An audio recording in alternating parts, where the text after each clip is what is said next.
bienvenue dans ce tout premier épisode de Joli Papa, le podcast. Joli Papa, c'est un podcast qui s'adresse tout simplement aux beaux-pères. On va parler de parentalité, de coparentalité, mais surtout de la place du beau-père. Alors pourquoi ce podcast ? Tout simplement parce que c'est ce que je vis au quotidien depuis quelques temps. Il n'en a pas toujours été ainsi, mais la vie m'a offert ce cadeau aujourd'hui très précieux d'être beau-père, d'être joli papa. Je t'expliquerai pourquoi ce nom. Et donc j'ai à cœur de partager énormément de valeurs à travers les discussions avec des invités, à travers les sujets que je peux vivre personnellement, les expériences, et puis comment j'ai pu résoudre aussi certaines problématiques, certaines difficultés grâce à ma casquette et mon œil de coach. Alors moi je suis artiste, je suis créateur de contenu, je suis coach et j'essaye de mettre tous ces talents-là à ma disposition quand j'ai des difficultés, notamment en tant que beau-père. L'idée c'est quoi ? C'est que moi je me suis rendu compte assez rapidement que mes potes célibes, tu vois, mes petits questionnements de beau papa, ça les concernait pas trop. Déjà parce qu'ils n'ont pas d'enfants, donc la parentalité c'était pas forcément leur sujet. Mais en plus la parentalité à travers le prisme du beau-père, c'était pas, voilà, j'ai compris que c'était pas avec eux que j'allais avoir les échanges les plus denses. Et puis, il y a les potes en couple. En couple, tu vois, la famille classique non recomposée, et donc qui ont des enfants. Et donc, la question d'élever des enfants que tu n'as pas mis au monde, d'élever des enfants qui ne sont pas les tiens, et dont la société te rappelle régulièrement que ce ne sont pas tes enfants de sang, c'est quelque chose qui est compliqué à appréhender pour eux, tout simplement. Parce que on n'a jamais nié leur parentalité vis-à-vis de leurs enfants. Et donc, l'idée de ce podcast, c'est de créer, là, c'est le premier épisode, on va poser les fondations, et donc c'est de créer un espace de partage, de sincérité, de vulnérabilité, des choses qu'on peut peut-être pas partager justement avec nos potes célibataires, avec nos potes qui sont en couple, qui connaissent pas forcément ce que c'est qu'une famille recomposée. Et l'idée, c'est qu'on puisse poser, là, dans ce podcast, tous ces sujets. Donc c'est parti pour le premier épisode de Joli Papa.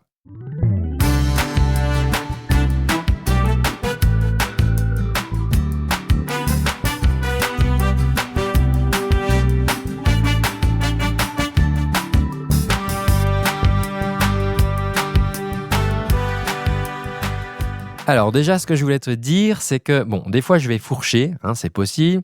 Peut-être que je vais avoir des formulations qui ne seront pas forcément les plus à droite, mais je ne vais pas faire d'édit, d'accord ? C'est un choix éditorial. Alors pourquoi ? Parce qu'en tant que créateur de contenu, j'ai fait des milliers de vidéos sur une chaîne YouTube dans une autre thématique qui n'a rien à voir, une thématique artistique. Et j'ai appris que, voilà, tu peux couper, tu peux faire du cut, mais là où tu peux vraiment rentrer en profondeur dans les sujets, là où tu peux vraiment connecter authentiquement, c'est quand tu dis: «OK, j'ai fourché, c'est pas grave, on va pas couper», d'accord? Parce que à ce moment-là, ça devient une vraie discussion. Alors tu vas me dire: «OK, un dialogue, c'est un peu bizarre, pourquoi tu parles de dialogue?» Et donc je vais t'expliquer ça. Donc là, typiquement, tu vois, je suis en train d'enregistrer, je pense à toi. Je pense à ta situation, tu es peut-être en voiture, tu es peut-être dans les transports, tu es peut-être en train de courir ou tu es à la salle de sport ou tu es posé à la maison. Mais l'idée, si tu veux, c'est que ça puisse être un dialogue et justement, tu vas pouvoir réagir à ce podcast sur Instagram. Sur Instagram, tu verras, tu as le post de l'épisode et en commentaire sous ce post, tu pourras réagir ou même tout simplement en messagerie privée. Sachant que le podcast est également diffusé sur YouTube Musique, tu pourras du coup commenter aussi sur YouTube. Après, pour les autres plateformes, Apple Podcast, Spotify, etc., c'est moins pratique. Donc, je t'invite, je ne sais pas où tu l'écoutes aujourd'hui, mais c'est vrai que sur Instagram, tu pourras réagir. Et puis sur YouTube Musique, tu pourras aussi réagir. Alors, je vais lire tous les commentaires, d'accord ?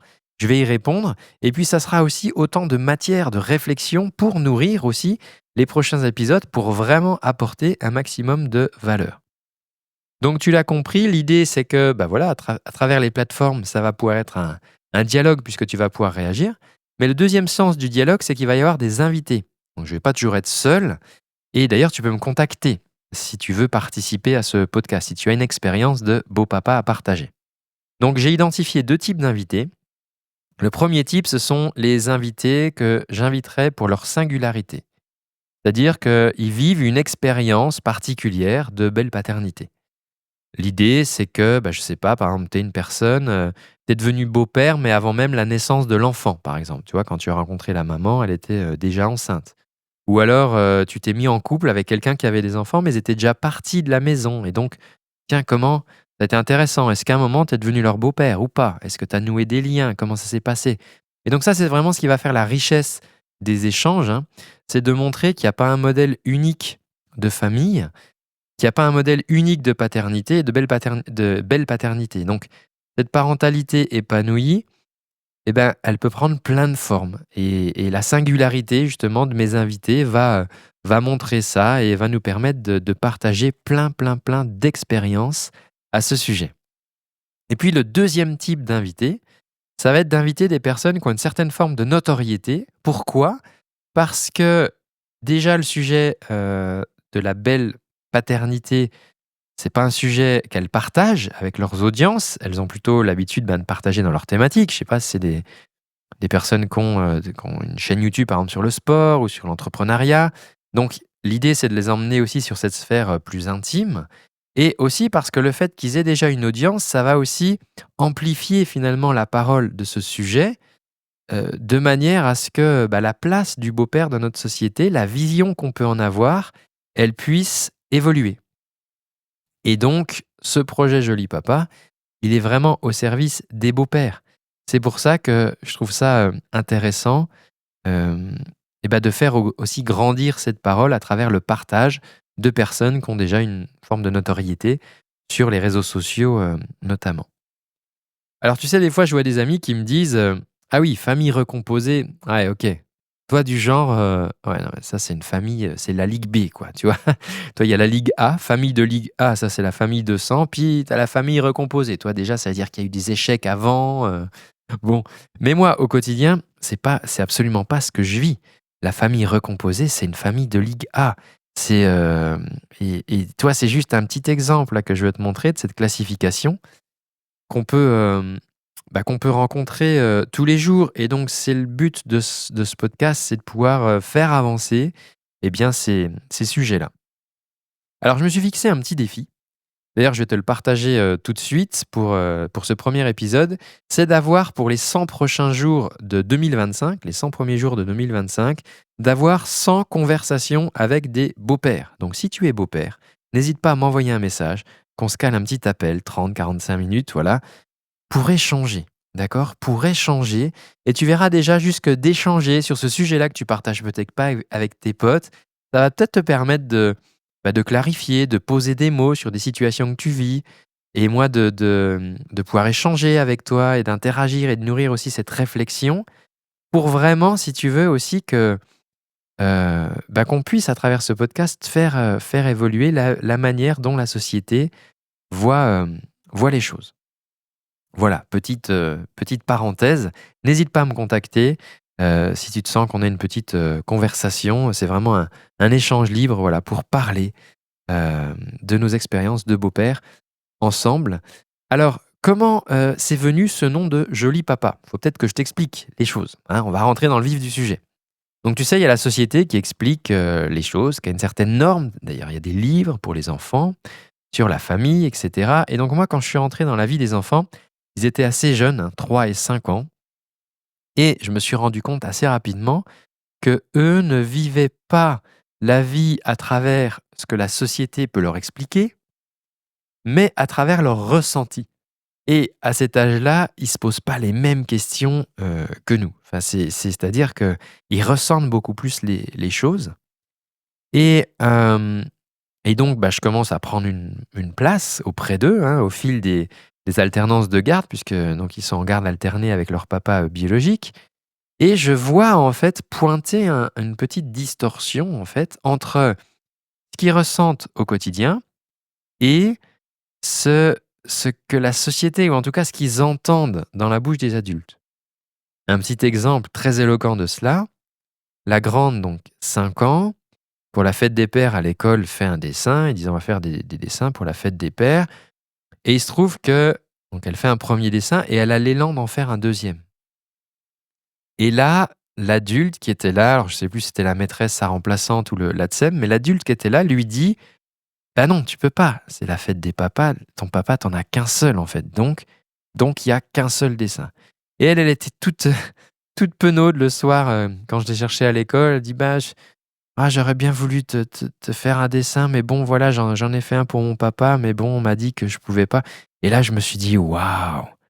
C'est ça qu'on dit aux enfants, c'est ça que» c'est chaud quand même. Enfin, je me dire, voilà, je vois une petite fille de 5 ans qui a tout d'un coup l'élan. Enfin, c'est quoi un dessin, quoi? Qui a l'élan de faire un dessin et on lui dit: «Ah non, tu fais qu'un seul dessin». Bon, donc du coup, ben, j'ai bien vu cette idée, hein, du beau-père et donc on lui explique, on parle de ça, du beau papa, bah, que c'est comme ça parce qu'elle se disait: «Mais alors je dois t'appeler tonton? Je dois t'appeler, comment je dois t'appeler? Tu l'amoureux de maman?» Donc on lui a dit: «Bah, voilà, il existe un terme qui s'appelle, c'est le beau-père». Mais elle, le beau-père, voilà, à 5 ans, bah, elle, ce qu'elle a retenu, OK, père, papa, d'accord et donc beau-père, beau, joli, joli papa. Bref et un coup ça sort comme ça: «Ah ben, je sais plus, je viens la chercher à la danse ou je sais plus quelle activité» et puis elle dit: «Ah bah, c'est mon joli papa» et j'ai trouvé le terme tellement mignon, je me suis dit: «Mais je vais, j'adore» et donc c'est quand j'ai décidé de lancer ce podcast, je me suis dit: «Ben, attends, le nom, il est tout trouvé, c'est Joli Papa». Alors, en me documentant, en préparant les contenus de ce podcast, au-delà de ma propre expérience, j'ai fait pas mal de lectures, j'ai commencé à me documenter et je me suis aperçu que le problème récurrent, le problème numéro un qui revenait dans les difficultés que pouvaient rencontrer les beaux-pères, eh bien, c'était le fait de trouver sa place. Et en fait, j'ai longuement réfléchi à ça, j'ai expérimenté moi-même des choses et j'en suis arrivé à une conclusion et c'est un truc que je vais répéter souvent dans ce podcast, c'est que alors je suis désolé du coup si c'est la première fois que tu entends ça, mais en fait, ta place de beau-père, elle n'existe pas.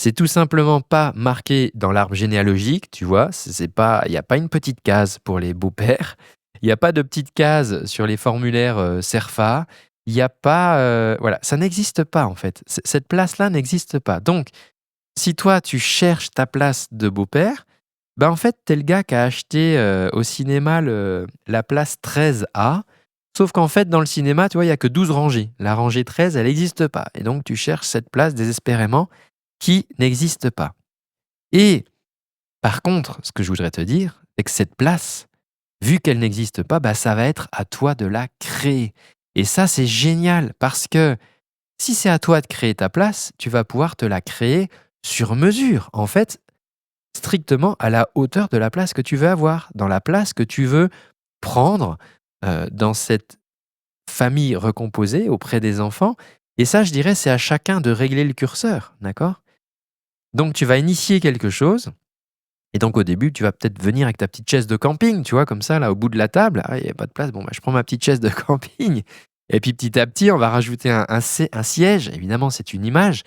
Mais par contre, il faut que tu comprennes que oui, ça va bousculer, évidemment, et tu le vis certainement déjà. C'est-à-dire que quand tu arrives au bout du banc et que tu demandes aux gens s'ils peuvent se serrer un petit peu parce que pour te faire de la place, bah, il y a des tontons, il y a des tatas, des grands-parents, des parents biologiques, bah, qui vont se retrouver un petit peu chatouillés, quoi, parce que toi, tu es en train de créer une nouvelle place. Donc forcément, ça va rebattre un petit peu l'écart.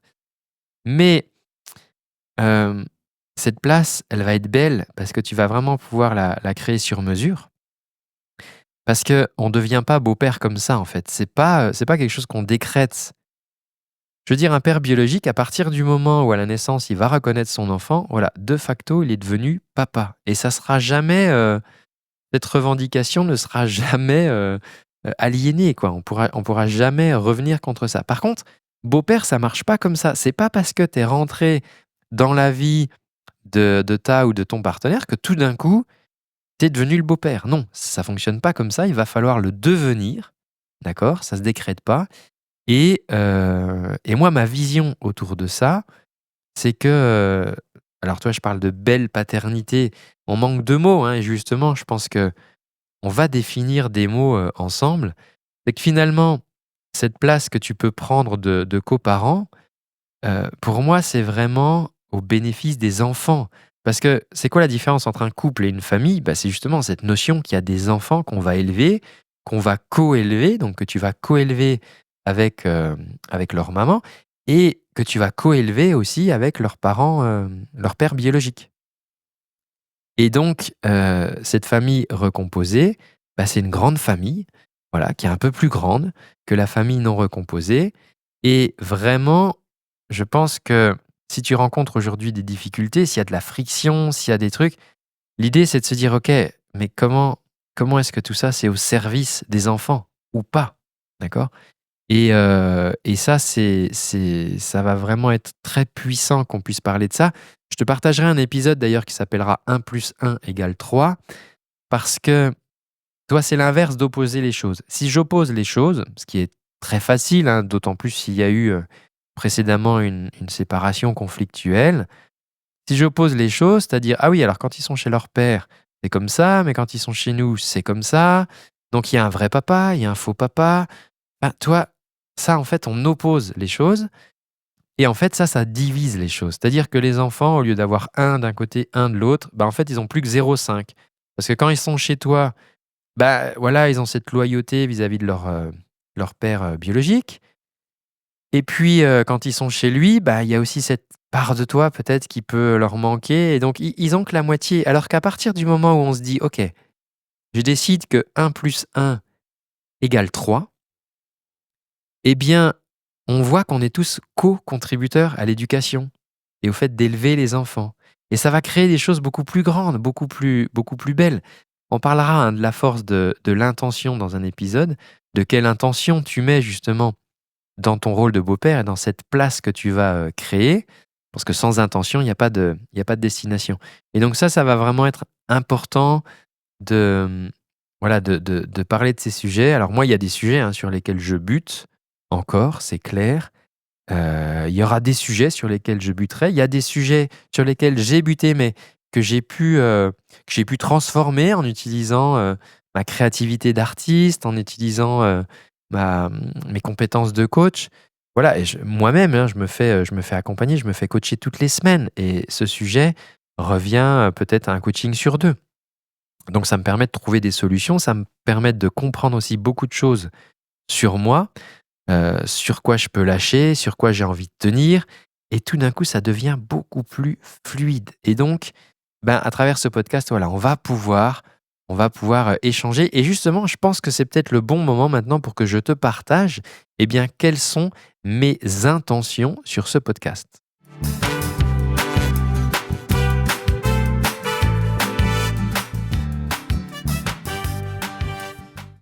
Alors vraiment pour ce podcast, petit disclaimer, hein, l'idée, c'est pas d'en faire un truc masculiniste. Alors je sais que c'est à la mode, hein, les courants féministes, masculinistes, etc. Mais c'est pas du tout la vision de ce podcast. Moi, je te partage ma vision d'homme, parce que c'est ce que je suis, et de beau papa, d'accord? Rien de plus. C'est pas un truc d'opposer, ah oui, les femmes, les hommes, enfin d'opposer, tu vois, les gens. Je parle de la parole des beaux-pères, mais je la mets pas en opposition, avec d'autres paroles. Parce que voilà, je t'ai expliqué juste à l'instant 1 + 1 = 3, donc si je partais dans cette opposition-là, ça serait complètement, bidon quoi de ma part. Et je sais par contre qu'il y a plein de gens qui ne seront pas d'accord, d'accord? Il y a peut-être des spécialistes, des psychologues de l'enfance qui vont dire: «Non, non, c'est pas comme ça». Mais moi, si tu veux, je te partage mon vécu, je te partage comment j'avance, je te partage ce que je ressens, d'accord? Et comment je peux avancer, les échanges que je peux avoir avec des beaux-pères et donc je te dis n'hésite pas d'ailleurs à me contacter, hein, si tu veux qu'on échange. Mais voilà, moi je te partage ça. OK, d'un côté, il y a des livres, il y a les grands principes, puis après il y a la vie quoi, il y a la réalité, d'accord? Et il y a les enfants qui sont tous différents et les conjointes et les conjoints, enfin je veux dire c'est voilà. Donc l'idée vraiment, c'est de rassembler à travers ce podcast. Ça, c'est vraiment mon intention. Ma deuxième intention, c'est vraiment qu'on puisse créer une communauté des Jopas, là, des jolis papas. Et quand on sera d'ailleurs un peu plus nombreux dans cette communauté, je vous proposerai de rejoindre le vestiaire. Voilà, j'ai réfléchi en fait à cet espace d'échange en intimité, entre hommes, entre beaux-pères. Pourquoi? Parce que je me suis rendu compte que, bah, tu vois, par exemple, chez ma coiffeuse, elle me dit que ses clientes, elles se confient souvent. Ou une esthéticienne me disait: «Ah ouais, mes clientes, voilà, elles échangent avec moi, elles se confient». Et chez les hommes, en fait, il y a plus de pudeur, il y a un petit peu, tu vois, voilà, les hommes se confient pas comme ça, au supermarché, entre 2 rayons, sur ce qu'ils vivent et je me suis aperçu que moi, je fais du sport, je fais du crossfit et en fait, dans les vestiaires, bah, c'est là typiquement qu'il va y avoir un petit mot, tu vois, la petite confidence, ouais, tu vois, parce qu'on met un peu l'ego de côté, la vulnérabilité, c'est bon, ouais, bah, là, je galère avec les enfants, quoi, en ce moment, c'est compliqué, quoi, tu vois? Et ce truc-là, ben, voilà, c'est dans le vestiaire, donc voilà, pour cette symbolique, si tu veux, cette communauté, d'échange, en direct, bah, s'appellera le vestiaire des, jolis papas.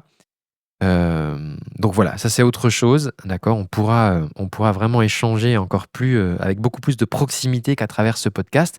Mais on va déjà démarrer avec le podcast pour partager sur les sujets, de la belle paternité et d'ailleurs dans cet élan de communauté, j'ai aussi envie de lancer je vais lancer une gamme de vêtements. Alors je vais pas concurrencer Zara. Mon but c'est pas de gagner plein d'argent avec ces vêtements. Non, le but c'est de faire des jolis t-shirts, de faire peut-être des sweats, des hoodies et cetera, qui seront marqués, tu vois? Heu, Joli papa comme ça et bah, tu seras identifié et tu pourras être fier de ce rôle. Je te raconte une petite anecdote, il y avait la réunion de CP, donc de la grande et bah, il se trouve que voilà, son papa, biologique pouvait pas, y aller. Sa maman pareil, ses horaires de travail permettaient pas parce que voilà, les réunions sont assez tôt en fait dans l'après-midi et bah, pour ma part, voilà, comme je suis indépendant, j'ai plus de flexibilité que mon emploi du temps et donc je dis: «Ben, ma foi, est-ce que je peux aller quoi, est-ce que c'est gênant si je vais à cette réunion?» Et donc bah, là, aussi bien la maman que le papa disent: «Bah, non, ouais, c'est une bonne idée, comme ça il y aura un représentant en fait, il y aura quelqu'un qui va prendre les infos là de rentrée» et donc du coup, j'arrive à cette réunion et en fait, bah, on fait le tour. On fait le petit tour des parents, donc on était une trentaine, donc voilà, bah, je m'appelle madame untel, je suis la maman de Clarisse, bon, bah, moi je suis le papa de Timéo, machin, puis arrive à mon tour, bon, bah, voilà, moi je suis le beau-père, des enfants. Et là, à ce moment-là, mais j'ai cru que j'avais lâché une bombe dans la salle de classe. J'ai les 30 parents qui se sont tous retournés pour moi, «Mais c'est qui cet ovni?» La maîtresse qui s'est qui s'est lâché d'un petit, ah bah, dis donc!» Bon, je sais pas trop ce qu'il voulait dire ce «Ah ben, dis donc!» Bon, bref, mais enfin, il y a plein de situations comme ça un petit peu rigolotes et je me suis dit: «Bah, en fait, je vais faire des fringues quoi, marquées, joli papa» et comme ça, bah, en plus, ça créera des belles conversations parce que les gens vont dire: «Ah ben, tiens, mais c'est quoi ce truc joli papa? C'est une marque, c'est un machin, ben non, je suis beau-père aussi» et cetera. Voilà, donc j'ai prévu plein de choses, tu as compris. J'ai aussi envie qu'il y ait de la musique dans ces podcasts. Alors pourquoi? Parce que il se trouve qu'en tant qu'artiste, quand je m'emporte dans un sujet, toi, quand je suis inspiré, bah, ça me donne envie d'écrire. Et donc ce qu'on va faire, c'est qu'en fin d'épisode, eh bien, je te proposerai, je prendrai ma guitare ou je m'assierai au piano, là, qui est pas loin. Et puis, comme ça, en live, bah, je te ferai un petit couplet, un petit refrain, comme ça, d'un bout de chanson. Et puis si à un moment, on me dit que ce titre-là, il est sympa ou que ça vaudrait le coup de le poursuivre, et ben, je le terminerai et puis, je pourrais le publier sur les plateformes. Donc voilà, il y a plein de belles choses que j'ai envie de lancer autour de ce projet, de podcast. Alors, est-ce que je vais tenir un épisode toutes les semaines? Honnêtement, j'en sais rien. Je pense que oui, mais voilà, ce dont je suis certain, moi, c'est de mon intention, d'accord? Partager sur ces sujets, t'aider à mettre des mots peut-être sur ce que tu vis, et dans le but de vivre, bah, voilà, une parentalité, épanouie, dans cette famille recomposée. Et voilà, donc on verra bien. Donc tu comprends maintenant le principe un petit peu du podcast Joli Papa. Alors, tu sais, dans les podcasts, ça marche vachement aux notations. Si tu peux mettre un petit 5 étoiles sur l'épisode, bah, ça participera à son référencement, notamment pour le début, hein, si tu as à cœur de faire porter la voix voilà, des beaux-pères un petit peu plus loin. Et puis, eh ben, n'hésite pas à interagir en commentaire sur Insta sous la publication de cet épisode. En tout cas, bah, moi, d'ici là, je te remercie d'avoir suivi ces plus de 20 minutes d'épisode. Je t'envoie toute ma force de joli papa, d'humain, tout mon amour. Et voilà, on va vraiment se créer une belle vie ensemble et j'ai la certitude que bah, on trouvera le chemin. Voilà, je te dis à bientôt.